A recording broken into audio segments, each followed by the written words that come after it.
പ്രതിപക്ഷ നേതാവിനോട് രാജ്ഭവന് അതൃപ്തി. രാജ്ഭവൻ സംഘടിപ്പിക്കുന്ന ഒരു പരിപാടിയിലും വി ഡി സതീശൻ പങ്കെടുക്കാത്തതിലാണ് അതൃപ്തി.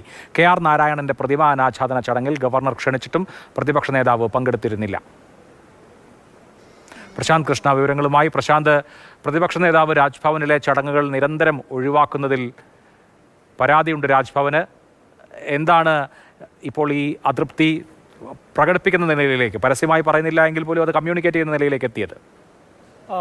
മുൻ രാഷ്ട്രപതി കെ ആർ നാരായണന്റെ പ്രതിമ അനാച്ഛാദനം ഇന്നിപ്പോൾ നടന്നത് രാജ്ഭവനുള്ളിലാണ്. ഈ ചടങ്ങിലേക്ക് പ്രതിപക്ഷ നേതാവ് വി ഡി സതീശനെ ക്ഷണിച്ചിരുന്നു. പക്ഷേ ഇന്ന് അദ്ദേഹം ആ ചടങ്ങിൽ പങ്കെടുക്കാൻ എത്തിയില്ല. ഈ അവസരത്തിലാണ് രാജ്ഭവൻ, പ്രതിപക്ഷ നേതാവ് വി ഡി സതീശൻ നിരന്തരം രാജ്ഭവൻ അല്ലെങ്കിൽ ഗവർണർ പങ്കെടുക്കുന്ന പരിപാടി അവഗണിക്കുന്നു എന്ന ഒരു അതൃപ്തി രാജ്ഭവൻ പങ്കുവയ്ക്കുന്നത്.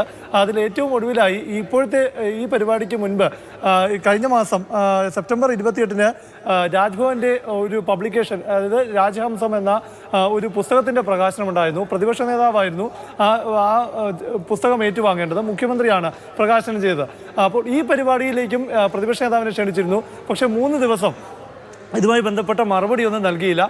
ഒടുവിൽ പ്രതിപക്ഷ നേതാവ് അദ്ദേഹത്തിന് മണ്ഡലത്തിൽ പരിപാടിയുണ്ട് എന്ന കാരണം പറഞ്ഞ് ഒഴിവായതുകൊണ്ട് തിരുവനന്തപുരം MP ശശി തരൂരിനെ ഈ പുസ്തകം ഏറ്റുവാങ്ങുന്നതിനായി ഏൽപ്പിക്കുകയായിരുന്നു. അപ്പോൾ ഗവർണറായി രാജേന്ദ്ര ആർലേക്കർ ചുമതലയേറ്റ ശേഷം രാജ്ഭവനിലെ ഒരു പരിപാടിയിൽ, അത് ഈ സത്യപ്രതിജ്ഞ ചടങ്ങ് ഒഴികെയുള്ള ഒരു പരിപാടിയിലും പ്രതിപക്ഷ നേതാവ് സഹകരിക്കുന്നില്ല. മാത്രമല്ല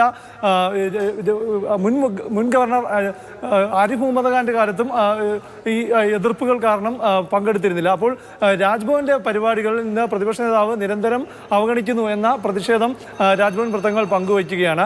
അതേസമയം തന്നെ പ്രതിപക്ഷ നേതാവിന്റെ ഭാഗത്തുനിന്നുള്ളൊരു വിശദീകരണം ഇക്കാര്യത്തിൽ എന്താണെന്നുള്ള കാര്യം വ്യക്തമല്ല. പല ഘട്ടത്തിലും സർക്കാരും ഗവർണറും ഒത്തുകളിക്കുന്നു എന്ന വിമർശനം പ്രതിപക്ഷം, പ്രത്യേകിച്ച് കോൺഗ്രസ് നിരന്തരം ഉന്നയിക്കുന്നതാണ്. ഇക്കാരണങ്ങൾ കൊണ്ടാണോ പ്രതിപക്ഷ നേതാവ് രാജ്ഭവനിലെ അല്ലെങ്കിൽ ഗവർണർ ക്ഷണിക്കുന്ന ഗവർണറുമായി ബന്ധപ്പെട്ട ചടങ്ങുകളിൽ നിന്ന് വിട്ടുനിൽക്കുന്നത് എന്ന കാര്യത്തിൽ ഒരു വിശദീകരണം ഇനി ലഭിക്കേണ്ടതുണ്ട്. ശരി, പ്രശാന്താണ് വിശദാംശങ്ങൾ നൽകിയത്.